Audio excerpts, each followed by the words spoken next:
Okay, I went ahead and got a bunch of fibers from the cables that I showed you yesterday.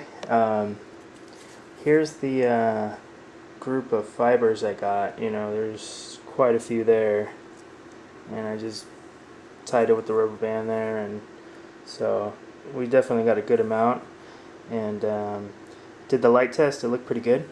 I'm going to show you right now, real quick.